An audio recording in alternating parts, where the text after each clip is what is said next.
Welcome to the monthly pyramid portfolio update as of Saturday, November 1st, 2025. As usual, I hope you'll find the information in this video useful, but disclaimer, please note that this is not investing advice. It's just my portfolio as it stands today and it can change at any time without previous notification. Following an investment strategy without doing the work yourself is almost guaranteed to result in losses. So please be careful since it's your responsibility to do your own research before investing. At the end of the video, in this week's bonus section, we will be discussing why, more often than not, optimism is a great investment strategy. First, let's start with the usual look at this month's activity.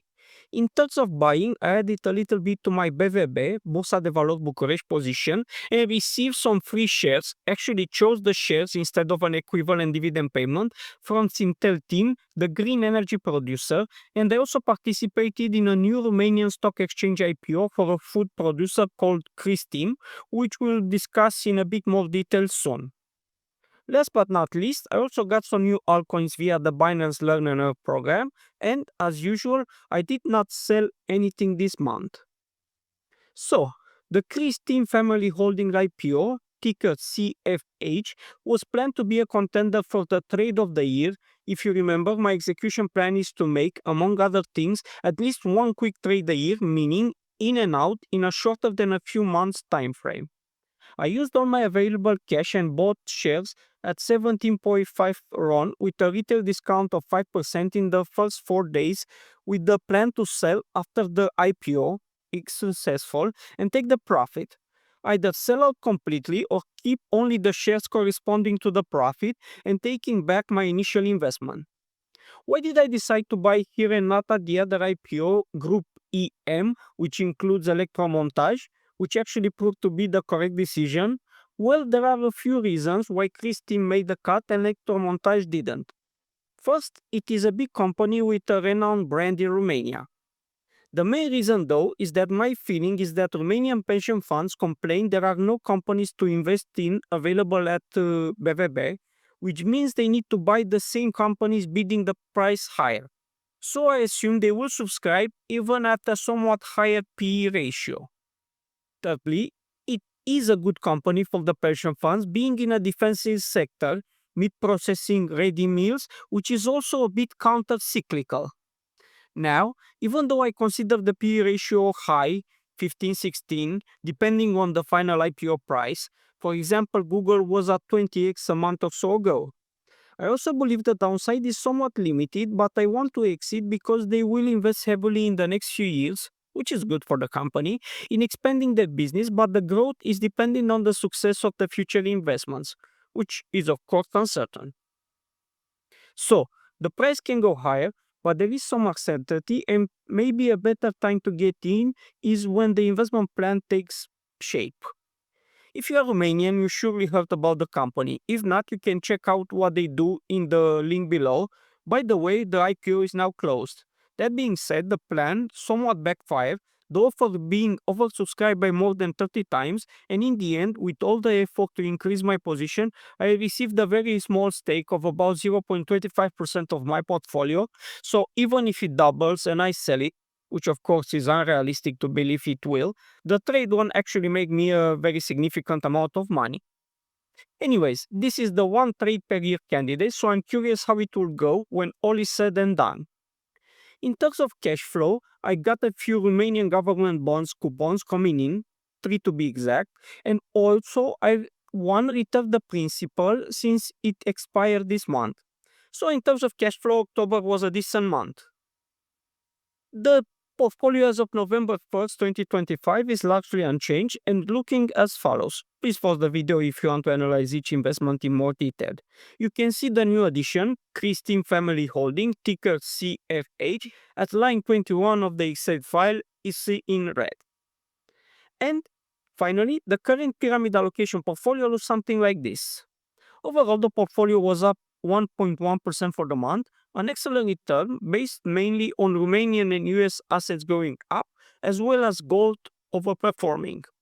The pyramid portfolio has a 7.12% return year to date, plus living expenses, which will be added in the year end video on January 1st, but so far seems like a very decent year. Nothing to brag about, but still very, very decent. Now, before going to the next section, if you are interested in the subject, please leave a like and subscribe to the channel. It really helps bringing this completely free information to more and more people.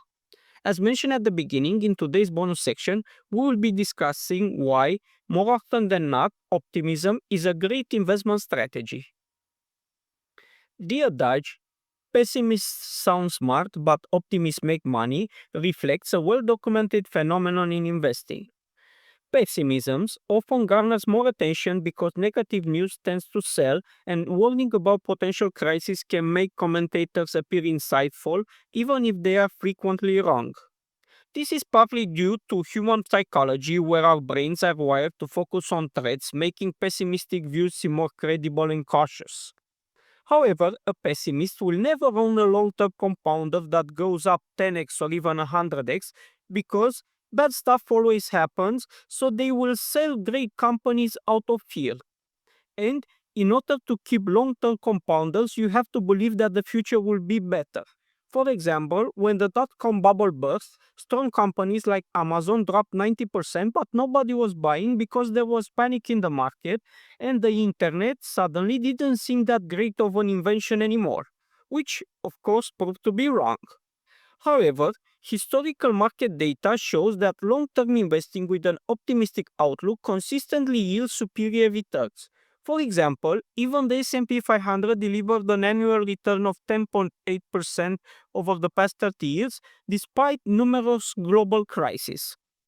We discussed in more detail in a previous video, pinned in the first comment, why there is always a reason to sell.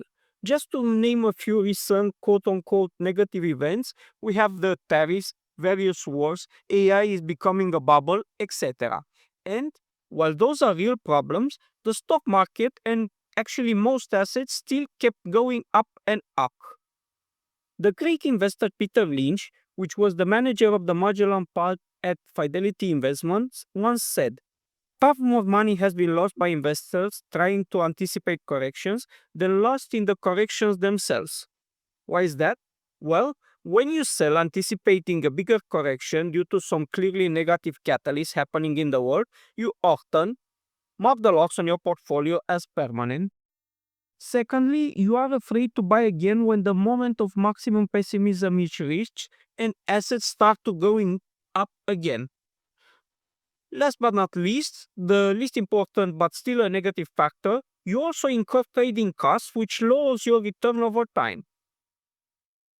Some optimism is the trait of a good long-term investor. The hope that the future will still be there and the $100 invested today will hopefully bring us more than $100 in the future. Now, I would leave you with this advice. Like everything else in life, too much of a good thing can be bad. So my advice is to be an optimist, yes, but a rational optimist and not drink the Kool-Aid of not caring at all because, quote, all works out in the end anyways. Use your own head and do the research, study the companies, and make the best decisions that you can with the data that you have at the time. But remember to always lean on the optimistic side. Always. Anyways, that's it for today. Thanks for watching this video. I hope you find it somewhat useful. And if you did, please don't forget to like and subscribe. See you next month. Bye bye.